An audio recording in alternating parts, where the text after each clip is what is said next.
Namaskar. Now we will learn about joint Hindu family business as a forms of business organization. Joint Hindu family business is a special kind of business structure which is found only in India. Joint Hindu family business refers to a form of business organization which is owned and carried on jointly by the members of the joint Hindu family. It is also known as Hindu undivided family business. The joint Hindu family business is managed by the head of the Hindu family, an eldest member, and he is called as Karta. However, all the members hold the equal ownership over the property of an ancestor and they are called as co-parceners. Now we will discuss about important terms which are used in the description of joint Hindu family business. Hindu undivided family or Hindu joint family is the family who runs on carry on the business organization. Hindu joint family includes an eldest male member who is called as Karta and other male members are known as co-parceners. Karta is the person who is the head and eldest member of the Hindu family. Karta is the person who has full control over the business activities in the joint Hindu family business. Ancestral property is the property of forefather or an ancestor and over which the members have equal right. Co-parceners are the male members who are related to three successive generations in the joint Hindu family or Hindu undivided family. Co-parceners have equal ownership right over the property of an ancestor. Various characteristics of joint Hindu family business include joint Hindu family business governed by the Hindu law. The business of joint Hindu family is controlled and managed under the Hindu law. There are two schools of Hindu law, Daya system and Mitokhara system.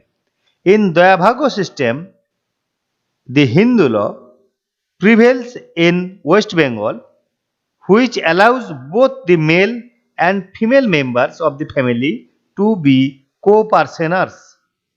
A son gets right in the ancestral property only after the death of his father.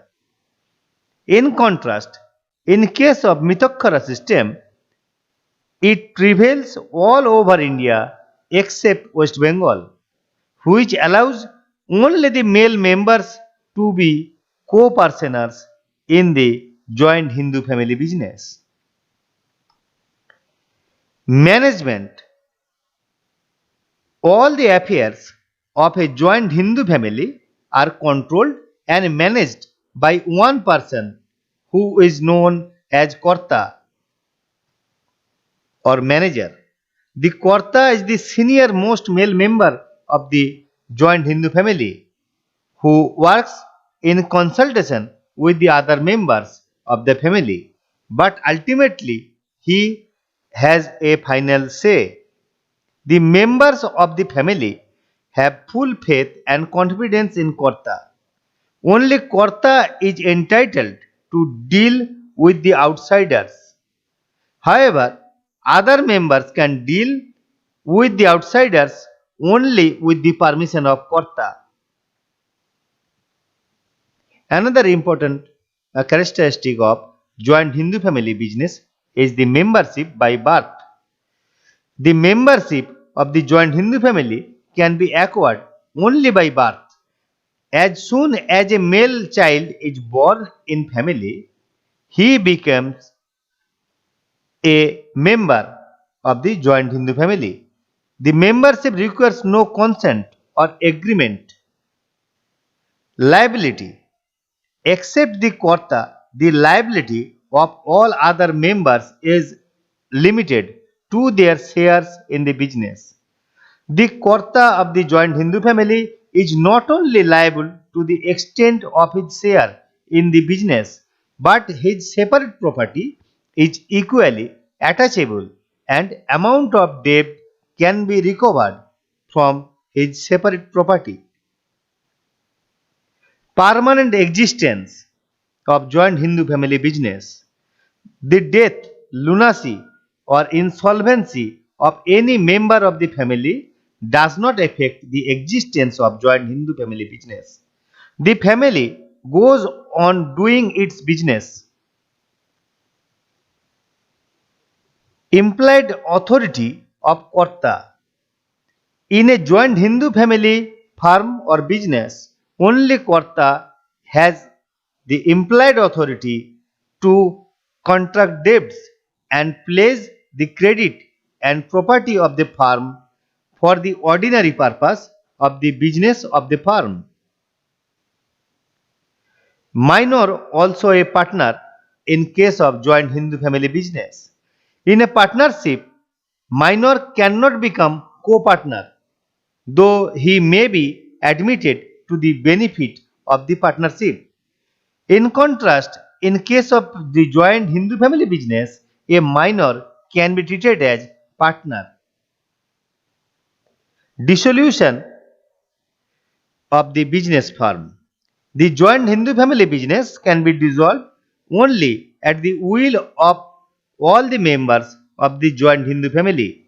Any single member has no right to get the business dissolved. There are also several important advantages of joint Hindu family business as a forms of business organization. Easy to start. It is very easy to start the joint Hindu family business, as no legal formalities are required to be faced, such as registration. In addition, joint Hindu family business requires no agreement or deed prior the starting of the joint Hindu family business. Efficient management. The management of joint Hindu family business is centralized in the hands of Karta of the family.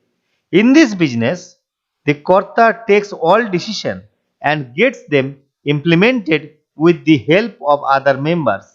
No other member interferes in his management. Secrecy. In joint Hindu family business, all the decisions are taken by the Karta himself. He is in a position to keep all the affairs to himself and maintains perfect secrecy in all matters. Prompt decision. The Karta is the only person who exercises the control and direction over the business. He may not consult anyone in taking decision. This ensures prompt or quick decision. Being a sole master, he takes prompt decision and makes advantage of the opportunity. Economy. For the success of any business, economy is must. It is well balanced and maintained in joint Hindu family business. The Karta of the family spends money with great caution and economy. Credit facilities. In joint Hindu family business, the credit facilities are more. One reason for this is that the liability of the Karta is unlimited. The Karta is having personal relations with the other members, which are also helpful in raising credit. Natural love in between members. In joint Hindu family business, it is the natural love and affection which all the members have for each other. It helps to run the business more efficiently and smoothly. Freedom regarding the selection of business. The Karta is at freedom to select any business of his choice. He has not to depend on others. Now we will discuss about some disadvantages of joint Hindu family business like limited membership. The membership of the business is limited to the members of family only. No outsider can become the member of joint Hindu family business. Limited source of capital. The capital is limited only up to the resources of one family. This is not sufficient to meet the business requirements for the business expansion. Thus, the size and volume of the business remain small. The Karta cannot take the advantage of economics of large size due to the limited finance. Limited managerial skill. All the managerial functions which are essential for the successful operation of a business are performed by the Karta of the family. The Karta may not be able to perform all the managerial functions and responsibilities because of the limitation of time, energy and skill. Because of limited scale of operations as well as financial resources, it may not be feasible to secure the services of experts in different fields like purchasing, production, marketing, etc. Unlimited liability. The liability of the Karta in case of joint Hindu family business is unlimited. The Karta is not only liable to the extent of his share in the business, but his separate property is equally attachable, and the amount of debt can be recovered from his separate property. This factor puts a ceiling on the growth and expansion of the current business. Misuse of power is also treated as another one disadvantage of joint Hindu family business, where the management of joint Hindu family business is centralized in the hands of Karta of the family. No other member can interfere in his management. This may lead to the misuse of power, and the Karta may use the power for his personal interest in some cases. Thank you.